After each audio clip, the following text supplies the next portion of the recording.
ایک جوان تھا، مسجد میں آیا، لوگوں سے کہنے لگا روٹی کھلاؤ۔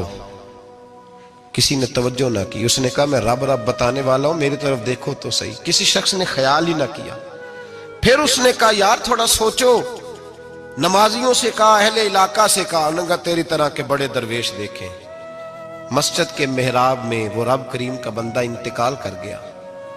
جب فوت ہو گیا نا، لوگوں کا مزاج ہے، بیمار کو دوائی نہیں دیتے، جنازے پہ وقت پہ پہنچ جاتے ہیں۔ جب کوئی گر رہا ہوتا ہے تو سہارا کوئی نہیں دیتا، جب کوئی گر جاتا ہے، ٹانگ ٹوٹ جاتی ہے تو تیمارداری کو زمانہ پہنچ جاتا ہے۔ اور بزرگ، وہ نوجوان اللہ کا نیک بندہ مسجد کے محراب میں فوت ہو گیا۔ حضرت فضیل ابن عیاض کہتے ہیں امام صاحب نے اعلان کیا چندہ دو، کوئی لاوارث فوت ہو گیا، کفن دینا۔ چندہ اکٹھا ہوا، کفن خریدا، جنازہ پڑا، عشاء کے بعد دفن کر کے آئے۔ فجر کی نماز کے لیے جب امام اور مؤذن مسجد میں آئے تو چیخیں مارنے لگے، تڑپنے لگے، دور دور تک آوازیں پھیل گئی، دنیا دوڑی آئی۔ کیا ہوا؟ کہنے لگے وہ جو تم نے کفن پہنایا تھا وہ یہاں پڑا ہوا ہے، اور دیکھو کفن پہ تحریر لکھی ہے۔ تحریر کیا ہے؟ عرش کے مالک نے فرمایا میرے دوست نے روٹی مانگی، تم نے دی نہیں۔ اس نے تمہیں میرے قریب کرنے کے لیے اپنی طرف توجہ کرائی، تم نے کی نہیں، اور میرا یار تمہارے کفن کا محتاج تھا، سنبھال کے رکھو اپنا کفن، میں نے اسے جنت کا لباس عطا فرما دیا، سنبھال کے رکھو، یہ کوئی لاوارثوں کا ٹولہ ہے۔ اعلیٰ حضرت فاضل بریلوی رحمت اللہ علیہ کے مکان کی دیوار گر گئی۔ ایک کونا مکان کا، آپ جانتے ہیں پرانی دیواریں چھوٹی ہوتی تھی اور بارشوں میں اکثر گھروں کی دیواریں گری ہوئی ہوتی تھی۔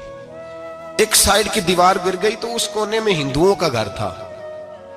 اب مستری صاحب رات کو آئے، ان سے بات ہوئی تو کہنے لگے سویرے کام شروع کروں گا۔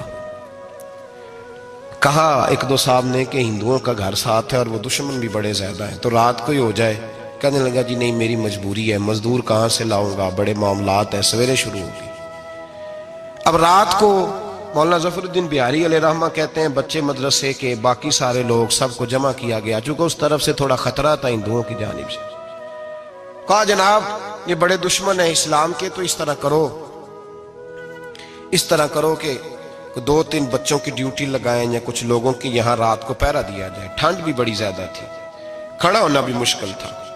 اعلیٰ حضرت رحمت اللہ علیہ عشاء کی نماز کے بعد جلدی حجرہ خاص میں تشریف لے جاتے تھے۔ اس رات جب دیکھا نا باہر شور ہو رہا ہے تو اسی طرح سر پہ ایک رومال لپیٹا تو باہر آ گئے۔ کہنے لگے کیا شور ہے؟ کہ حضور سردی ذرا زیادہ ہے تو یہاں کسی کی ڈیوٹی لگانی ہے پہرے کی۔ 2 منٹ خاموش رہے، پھر فرمانے لگے کوئی ضرورت نہیں، جاؤ سو جاؤ سارے جا کے، کوئی ضرورت نہیں، جاؤ اپنے اپنے گھروں کو، کوئی حاجت نہیں، پہنچ جاؤ۔ کہا حضور مہربانی کرے، وہ طے ہونے لگا تھا۔ فرمایا میری وجہ سے کیوں کوئی ساری رات بیدار رہے، جاؤ تمہیں کہا نا آرام کرو۔ لوگ سو گئے۔ صبح فجر کی نماز پڑھ کے اعلیٰ حضرت رحمت اللہ تعالی علیہ جب سیڑھیاں اتر رہے تھے رضا مسجد کی، تو وہ جس ہندو کی جانب سے زیادہ خطرہ تھا وہ سیڑھیوں پہ بیٹھا تھا، مسجد کی سیڑھیوں پہ۔ سب لوگوں کی توجہ ہو گئی۔ کہنے لگا مولانا میں کلمہ پڑھنے آیا ہوں، مجھے کلمہ پڑھا کے مسلمان کر دو، میں کلمہ پڑھنے آیا ہوں، مسلمان کریں۔ لوگوں کی توجہ، اعلیٰ فرمانے لگے نہیں ابھی تو انتظار کر، تھوڑی دیر کے اچھی طرح سوچ لے، جذباتی فیصلہ نہ کر، یہ تو آ رہا ہے۔ یہ کہہ کے جب 2 سیڑھیاں نیچے اترے اس کے پاس سے تو اس نے پیر تھام لیے۔ کہنے لگا اب ایسے تو نہ کرو، رونے لگا۔ اعلیٰ حضرت رحمت اللہ نے کلمہ پڑھایا، کچھ باتوں کی نصیحت فرمائی، تشریف لے گئے۔ گھیرنے والے گھیر کے بیٹھ گئے، کہنے لگے ہمیں بھی بتا بدلہ کیسے ہے۔ کہنے لگا دیوار گر گئی، آدھی رات کے وقت، آدھی رات تک انتظار کرتا رہا، پہرے دار کوئی نہیں، تو 2 تلواریں لے کر جب میں ان کے مکان کی جانب بڑھا، میں نے کہا آج گردن کاٹوں گا اور کاٹ کر کے نکلوں گا۔ کہتا ہے جب میں قریب آیا تو 2 شیر کھڑے تھے، اوپر سے پلٹ کے آیا تو پھر کھڑے تھے، ادھر سے پلٹ کے آیا تو پھر کھڑے تھے۔ فرماتے ہیں میں 2 گھنٹے کے بعد آیا تو پھر پلٹ کے کھڑے تھے، میں پھر 1 گھنٹے کے بعد آیا، سحری کا وقت ہو گیا تو پھر پلٹ کے کھڑے تھے، اب میں ڈر کے بھاگا۔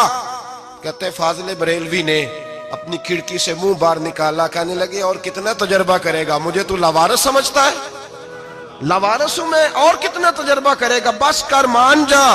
میں نے کہا حضور یہ کون ہے، مجھے بتائیے تو صحیح یہ کون ہے۔ تو کہنے لگے میں نے ساری زندگی رسول اللہ کی عظمت کا دفاع کیا ہے، ساری زندگی غوث اعظم کے نعرے لگائے ہیں، ابھی تو یہ مدد صرف غوث پاک جیلانی کی بھیجی ہوئی ہے، ابھی تو غوث اعظم کی بھیجی ہوئی مدد ہے، مولا علی ابھی پیچھے ہیں، دو جہاں کے محبوب ابھی اس سے پیچھے ہیں، وہ تو ابھی پیچھے ہیں، پیچھے کھڑے ہیں کہ ضرورت پڑی تو ہم بھی تیار بیٹھے ہیں۔